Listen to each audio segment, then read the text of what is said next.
I'm excited to get started here. So I'll get going. My name is David Yeager, as been said, and I'm a psychologist who studies adolescence. And my focus is on how to make young people able to transition, especially during times of difficulty, so that way they can cope well with stress and then go on to thrive. And in my presentation, what I'm going to talk about is a few different dilemmas that often happen in school.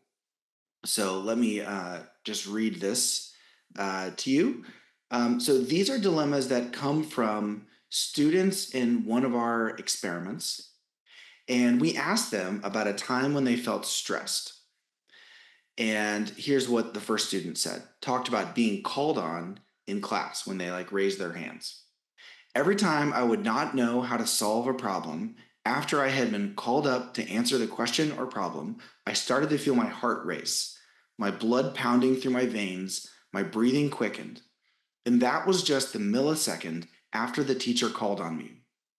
I always thought that stress was scary and a bad thing, and that people who really knew the answers or were smart wouldn't feel the way I did. I thought it meant that I didn't belong in honors or higher level classes. And this is just a student raising their hands, right, in a normal classroom. Second example, taking an exam. Each time that I took a test, my heart would sink when it was time to turn it in. This would cause me to second guess my answer choices and become insecure about the answers that I chose. My heart would pound and I had a bad feeling in my stomach, and that made me believe that my body was telling me that I didn't know what I was doing and that I wouldn't score well. So these are very interesting to me from my perspective because the the action of raising your hand or turning in a test is very mundane. It's something that students do all the time. How can it possibly be a bad thing? But what this student writing is telling us is that under the surface, there's a lot going on. Students are concerned about how they appear, they're concerned about their reputations, and that's having physical consequences for their heart racing, their palms sweating, the butterflies in the stomach, and all of those nerves. And if this is happening for something as simple as turning in a paper or raising a hand, it's probably happening in an even more severe way for many other events in their lives, whether it's holding someone's hand for the first time or trying to make a joke, or even something more intense like cyberbullying, like we just heard about. And this leads to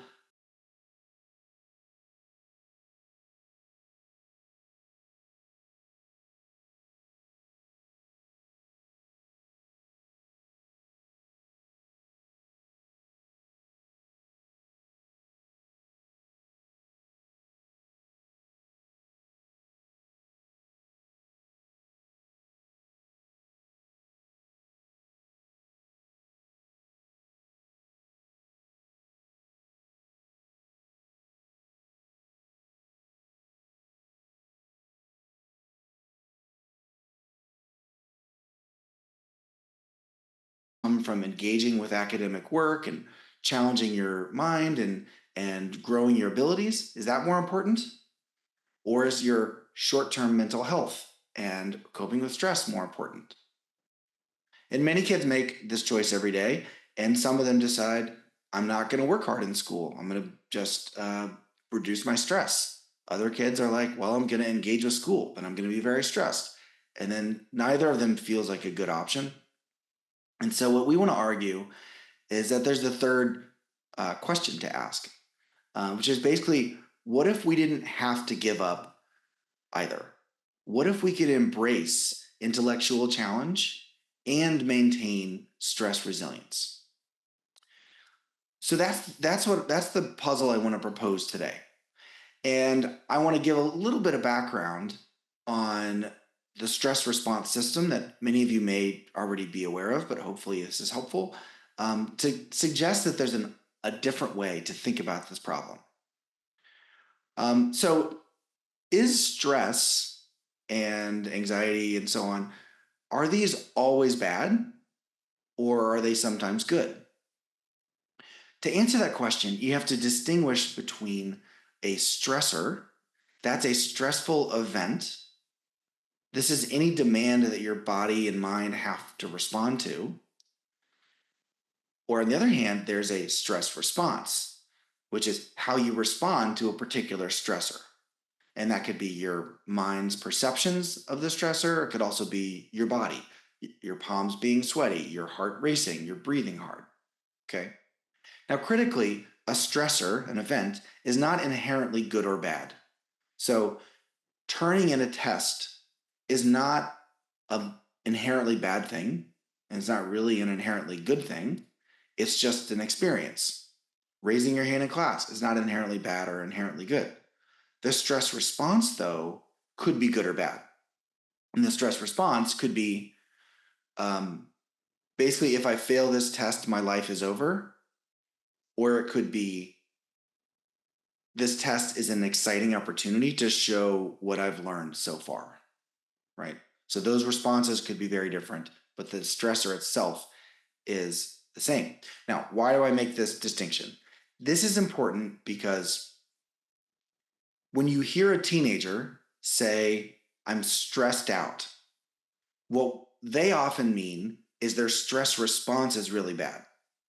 And what the adults hear is that the stressor is really intense. And so our temptation as adults who care about young people is to remove the stressor, right? Because like, you're stressed out, remove the stressor. But often what they need is help having a better stress response. So there's an equivocation or a misunderstanding between what young people are experiencing and describing and how we as adults often respond. So what does it mean to fix a stress response? Let me show you a very simplified model. This comes directly from clinical psychology models, for instance, from James Gross. So I'm not making this up alone. And there's a very simple kind of process model whereby you've got a stressor, an appraisal, and a stress response. And so the stressor is the event that you're responding to. And the appraisal is the way that your mind makes sense of that experience. And so, appraisal is a term we often use when you're giving value to real estate. Like you have an apartment and you're going to sell your apartment and you appraise it as worth a lot of money or not a lot of money. And that's the intuitive version of appraisal. But it turns out that a similar definition applies when we name and value or evaluate our own experiences. And the key thing we're evaluating our experiences on is the ratio of how demanding it is to how many resources we have to meet that demand. And when the demand, so like how intense the stressor is, how much it requires of us to respond to, when that's very high and we feel like we don't have the resources to meet that demand, that's where you get a disparity that leads to a negative stress response. So it's a long way of saying that the stressor is, do you have to turn in a test, raise your hand, you get in a conflict with a friend, you're in a debate, you have to give a presentation. That's the event. But then you appraise it as something you can either handle or not by thinking about the ratio of demands to resources. And then your body responds accordingly. And this is important because if you can influence the appraisal, then you can get different stress responses. So let's see what this looks like. One type of stress response, which is these are both going to be high demand stress responses, is a threat type stress response. And in a threat type stress response, your appraisal in your mind is that you cannot cope with this. So demands are here, resources are here, okay?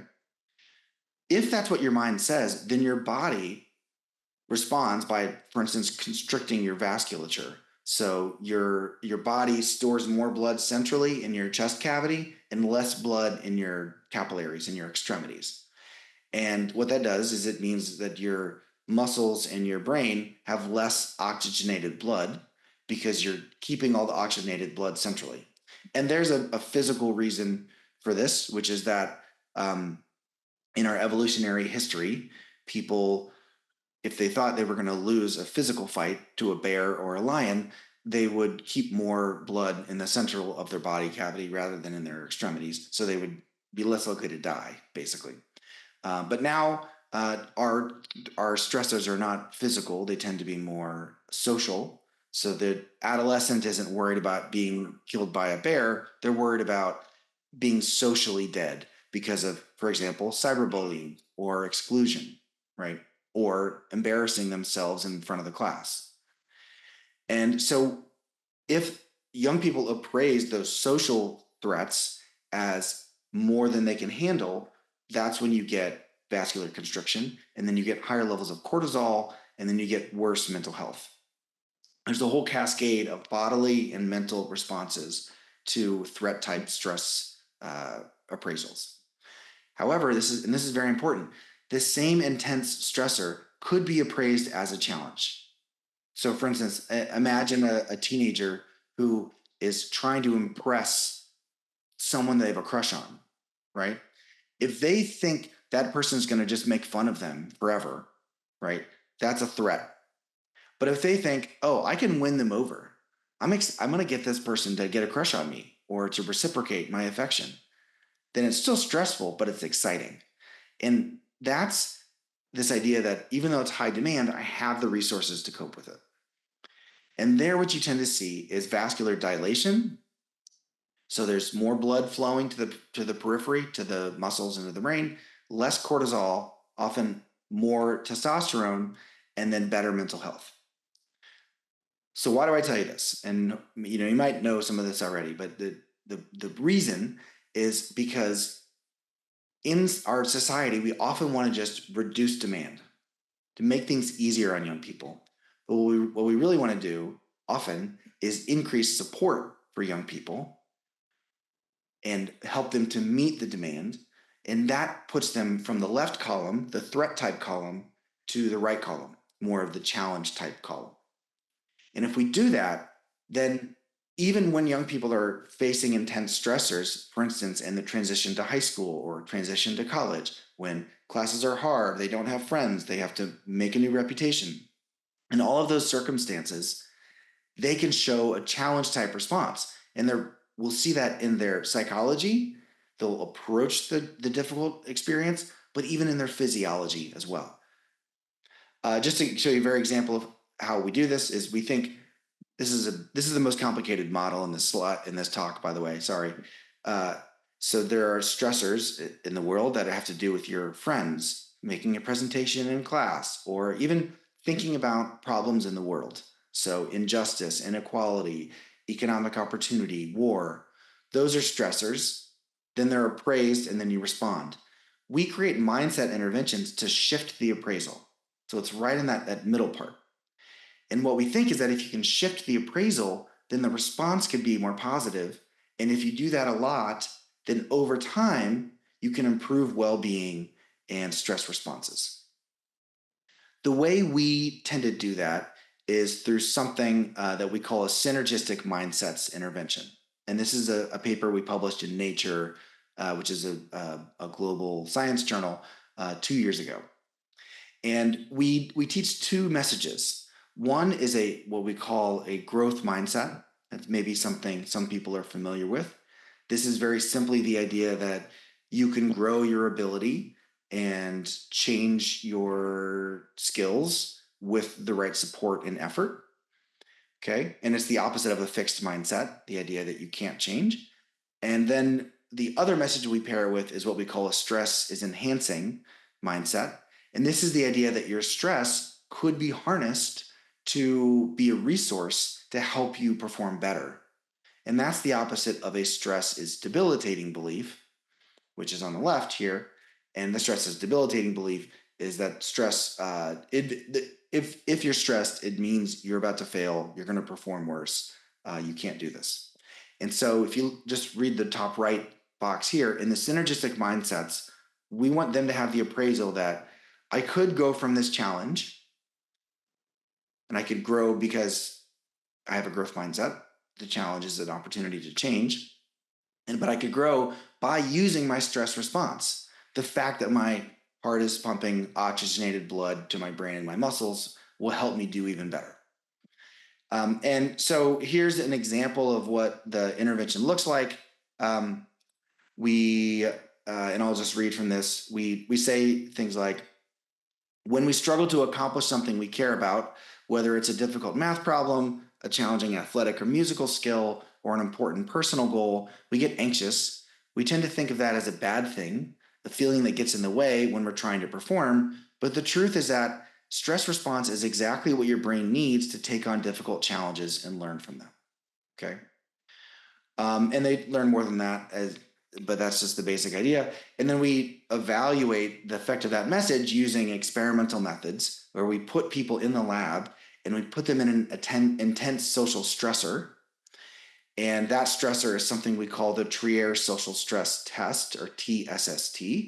And they basically, while hooked up to the physiology equipment, are surprised when we say, hey, it's time to give a public speech about what makes someone like you popular.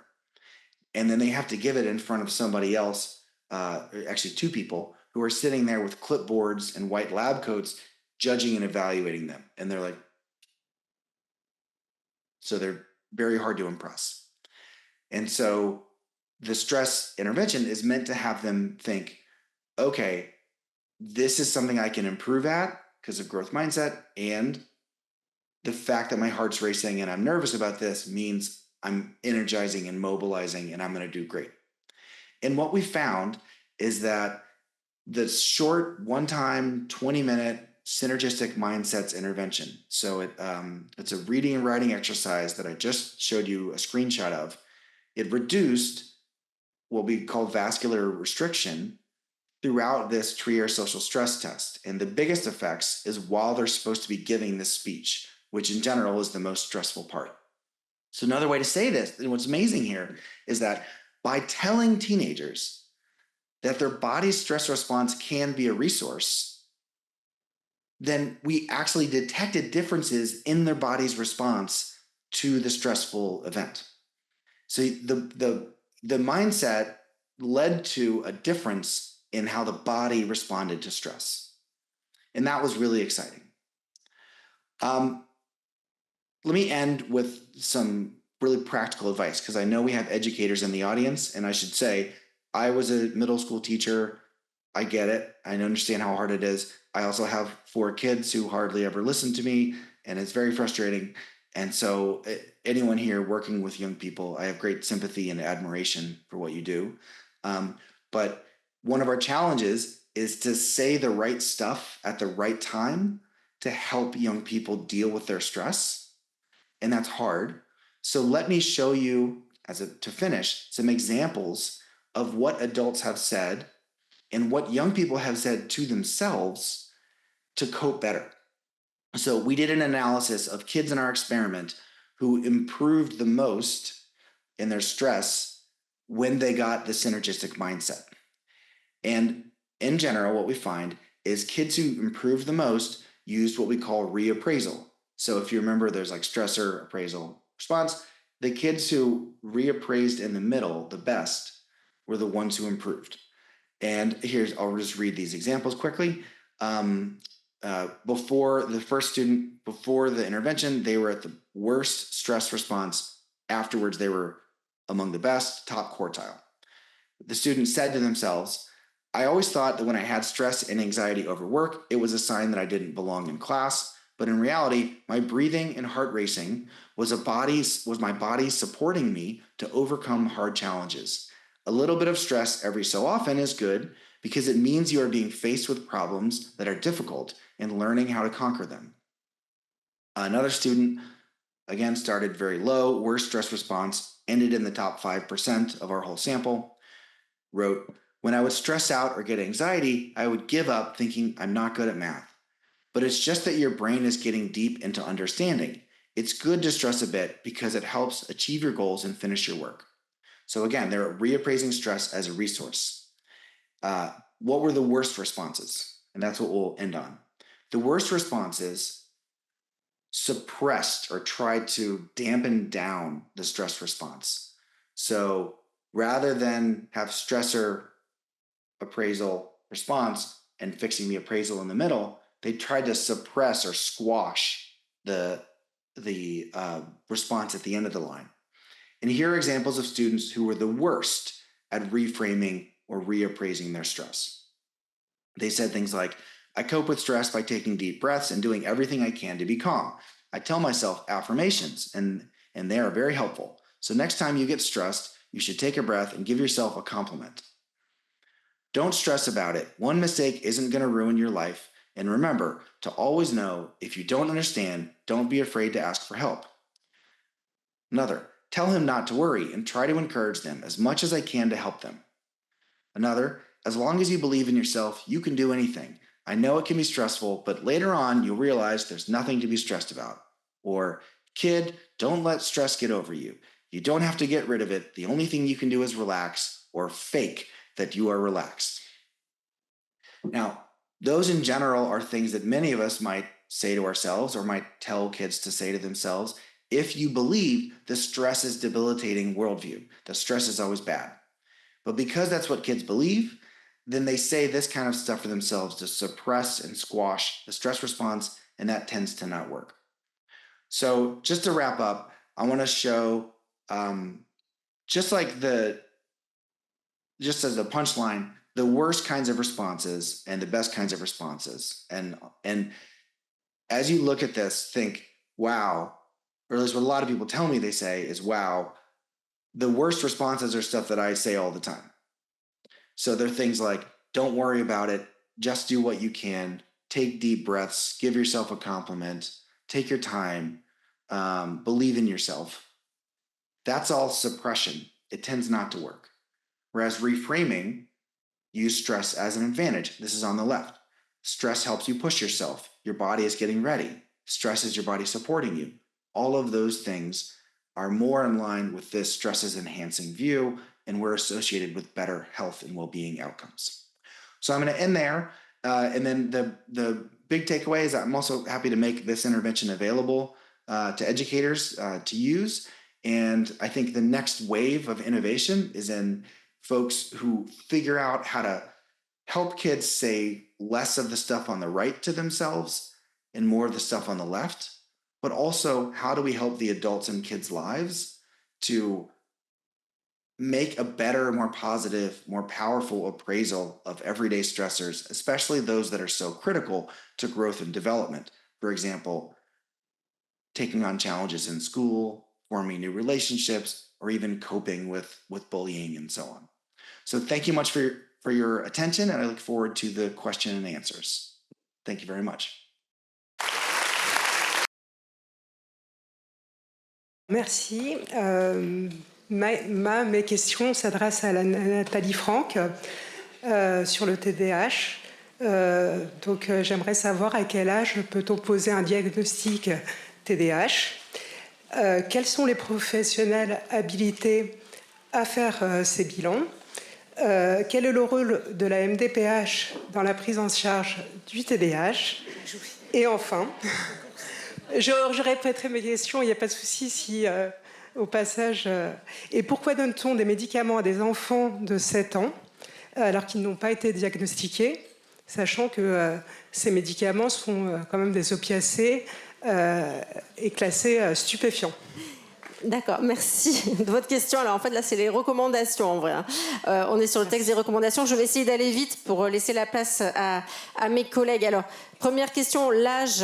On n'a pas fixé d'âge minimal à la HAS. C'était un de nos débats d'experts parce que c'est vrai qu'on sait que c'est plus confortable et beaucoup plus fiable de poser le diagnostic à partir de l'école primaire, à partir de l'âge de 6 ans en général, mais parce qu'il y a trop de variabilité interindividuelle chez les petits il y a beaucoup de variabilité interindividuelle chez les petits, mais en même temps, on voit quand même des déviations très importantes par rapport à ce qui est attendu, même à l'école maternelle. Et les parents ont besoin de reconnaissance, de diagnostic, parfois d'aménagement très tôt. On ne voulait pas qu'ils soient quelque part laissés sur le bord du chemin en disant bah non, votre enfant, il n'a pas 6 ans, donc vous n'aurez rien. Et plus on intervient tôt, notamment sur la guidance parentale, plus on est efficace. Donc on ne voulait pas priver. C'était une stratégie en fait. Donc, mais c'est vrai que c'est plus confort à partir de l'école primaire. Première question. Là, je savais que ça allait me lâcher. Mais deuxième question, qui pose le diagnostic? Pour le moment, c'est un diagnostic médical, psychiatre, neurologue, neuropédiatre, pédiatre également. Et après, on a voulu ouvrir la porte aux médecins généralistes et aux pédiatres qui veulent se former et donc acquérir un diplôme validant pour poser le diagnostic de TDAH parce qu'on a trop de délais et c'était pour faciliter les choses sur le territoire. Troisième question, la MDPH n'est pas toujours nécessaire. Ça dépend des besoins de compensation qu'on a et c'est au cas par cas. Donc beaucoup d'enfants ne relèvent pas de la MDPH malgré leur TDAH. Ça dépend de leur profil. Et enfin, sur le traitement pharmacologique, alors là, on a beaucoup écrit. Donc ce ne sont pas des opiacés. C'est vrai que c'est une liste sécurisée. Ce sont des psychostimulants. Ce ne sont pas non plus des amphétamines. C'est le méthylphénidate qui est autorisé en France à partir de l'âge de 6 ans. Et clairement, on a voulu aussi poser l'accent sur le fait que c'est un traitement dont on connaît l'efficacité, c'est un des traitements les plus efficaces en médecine, en psychiatrie d'une part, en médecine d'autre part, avec un haut taux de réponse.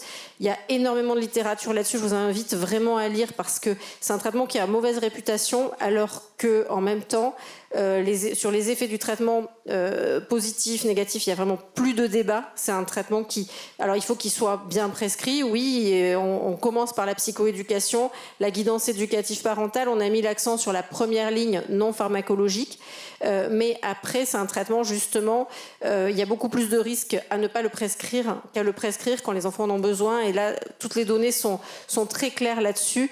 Donc le problème aujourd'hui, c'est plutôt ces enfants qu'on laisse un peu en errance et avec tout ce que ça va, on va dire, provoquer sur leur trajectoire de rejet, d'échec, de découragement, de troubles du comportement, de consommation après si on se place plus tard, etc. Souvent on se dit mon Dieu, mais pourquoi on n'a pas prescrit avant? En fait, pourquoi ça n'a pas été fait? Pourquoi ils n'ont pas été reconnus, accompagnés comme ils devaient? Le sujet, c'est plutôt ça aujourd'hui en France. Et contrairement à ce qu'on dit, parce qu'on voit qu'on prescrit de plus en plus, mais on est encore bien à la traîne sur la question de la prescription. Mais pour autant, la prescription, c'est avec une bonne pratique et d'abord d'autres choses qui doivent être faites en premier. Voilà, bon, je crois qu'on va... Merci.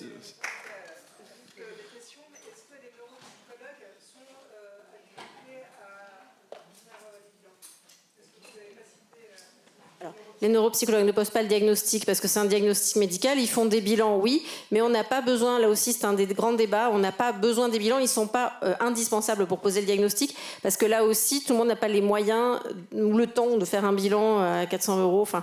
Donc c'est bien d'avoir un bilan, ça nous apporte beaucoup, mais le bilan ne pose jamais le diagnostic. Beaucoup d'enfants ont un TDAH et ils ont un bilan neuropsychologique sur lequel on ne voit pas de difficulté d'attention parce qu'il y a des efforts de compensation pour plein de raisons. Donc on n'attend pas le bilan pour poser le diagnostic. Pour autant, on aime avoir des bilans parce que ça nous donne des réponses sur le fonctionnement de ces enfants, le fonctionnement cognitif, mais c'est pas indispensable pour le diagnostic. On va pas freiner les démarches à cause de ça et on va pas entraver la route pour certains parents qui peuvent pas forcément financer les bilans, même si ça va mieux avec les PCO, mais ça c'est un autre sujet. J'insisterai quand même sur l'importance en tant que psychiatre d'adulte. Alors, il ne faut pas oublier que les enfants qui sont dans vos classes seront des futurs adultes et que, en tant que psychiatre d'adulte, je rencontre beaucoup de patients qui avaient eu des TDAH et qui n'ont pas été pris en charge avec toutes les complications d'usage de substances, d'usage de cocaïne par exemple, et aussi l'évolution vers des troubles psychiques sévères. C'est de plus en plus documenté. On sait par exemple aujourd'hui que le TDAH est un facteur de risque de troubles psychotiques aussi, ce qu'on ne savait pas il y a quelques années, et probablement que les avantages à les traiter en termes d'évolution sont nettement supérieurs aux risques. Oui, merci. Gros facteur de risque de comportement suicidaire aussi, ça c'est aussi des données plus récentes, mais qui nous intéressent particulièrement au vu des chiffres. 4 personnes sur 10 victimes d'inceste ont fait une tentative de suicide. 30% des appels à SOS Suicide Phoenix concernent aussi des personnes qui sont victimes d'inceste. Et 1 personne sur 2 victimes d'inceste aura une conduite addictive par la suite. Pourquoi est-ce qu'il n'y a pas plus de prévention à l'éducation nationale sur ce problème d'inceste, qui fait partie quand même de la santé mentale? Je ne sais pas si cette question-là s'adresse tout à fait à moi directement. Moi, tout ce que je peux dire, c'est que, de toute évidence, parmi les facteurs de risque les plus importants de conduite suicidaire, ça reste les maltraitances dans l'enfance. Alors, il y a toute une série de facteurs de risque, on pourrait les démultiplier, mais parmi les facteurs de risque les plus précoces qui augmentent la vulnérabilité aux conduites suicidaires, c'est effectivement les maltraitances, surtout dans l'enfance et à l'adolescence. Et parmi ces maltraitances-là, les violences sexuelles de tout ordre sont des prédicteurs très importants de conduite suicidaire. Maintenant, sur le fond de votre question, j'aurais du mal à vous répondre. Non, en fait, pour moi, la question que je me posais, c'était dans vos patientes en particulier, est-ce qu'elles décrivaient quelque chose de ce type plus facilement que d'autres problèmes de cyberharcèlement, de choses comme ça? De toute façon, alors les patientes ou les patients d'ailleurs Oui. peuvent décrire assez fréquemment effectivement des conduites suicidaires, mais même au-delà de la clinique, encore une fois, les études sont extrêmement claires et c'est parmi les prédicteurs les plus solides et les plus robustes. Les maltraitances dans l'enfance et dans l'adolescence, en particulier les violences sexuelles, sont très fréquemment associées à des conduites suicidaires. En tant qu'enseignant en histoire et épistémologie, vous m'avez fait penser à Aristote. C'est-à-dire que vous m'avez fait penser à Aristote parce que Aristote confond la cause première et la cause finale. Et quand vous avez présenté ce modèle avec effectivement une causalité de l'ordre de l'épigénétique, hein, et puis les conséquences, la prise en compte des conséquences, et vous avez évoqué le fait que dans les recommandations de l'HAS, il n'y a pas les psychothérapies. Alors moi, je ne me situe pas au niveau d'un choix d'orientation théorique et clinique des psychothérapies, hein, la question n'est pas là pour moi. C'est juste une question d'épistémologie. Est-ce que du coup, parce que l'épistémologie quand même s'intéresse à la clinique, ces enfants TDAH, quelle que soit la causalité, ce sont des enfants qui souffrent. Et est-ce que ça ne valait pas le coup de préciser quand même que y a des effets boule de neige? Évidemment, on n'est plus dans le modèle d'Aristote qui est plutôt cyclique. Et on est dans le modèle quand même de la complexité. Est-ce que ça ne valait pas le coup de recommander des psychothérapies pour prendre en charge les conséquences du TDAH chez l'enfant et aussi des thérapies familiales dans la famille? Oui, bien sûr. Alors, je remets un peu mon propos dans le contexte. C'est aussi de faire des algorithmes qui correspondent aux bonnes pratiques pour dire d'abord, on va accompagner les familles, on va faire de la psychoéducation, il faut d'abord jouer sur l'environnement. C'est vraiment ce qui nous semblait essentiel. Ensuite, l'idée, c'était aussi, parce que ce qui se passe dans la vraie vie du terrain, et pour l'avoir vécu, c'est parfois on peut aller dans des écoles, on va nous dire, mais oui, mais cet enfant, il est vraiment en souffrance, il a besoin d'un espace de parole, il a besoin de parler, il a besoin que vous l'adressiez à des psychologues, etc. Alors, on n'a pas dit qu'il n'y a pas de souffrance, mais nous, des fois, ça va être de dire, écoutez, mettons d'abord des aménagements scolaires en place, puisqu'il est en souffrance, peut-être qu'il il peut sortir à la récréation et pas être privé de récréation. Enfin, c'est un peu des caricatures, parce que j'avoue que ça se fait de moins en moins, c'était un peu au démarrage. Mais c'est aussi l'idée de dire, on veut mobiliser l'environnement, parce que trop souvent, il y a eu des idées fausses que l'enfant, parce qu'il avait un suivi régulier toutes les semaines, il souffrirait moins, il aurait moins de symptômes de TDAH, et ça, vraiment, les études, et même, quel que soit, sans parler de courant théorique, parce que sans parler d'un quelconque courant, même en thérapie comportementale ou systémique ou autre, c'est d'abord l'environnement, et après, la question de la prise en charge vraiment des symptômes. Donc, c'était pas... Après, bien sûr, la psychothérapie peut trouver sa place, mais c'est des réponses, c'est au cas par cas, c'est individuel, et c'est aussi en fonction de la demande de l'enfant et de sa famille. On n'a pas voulu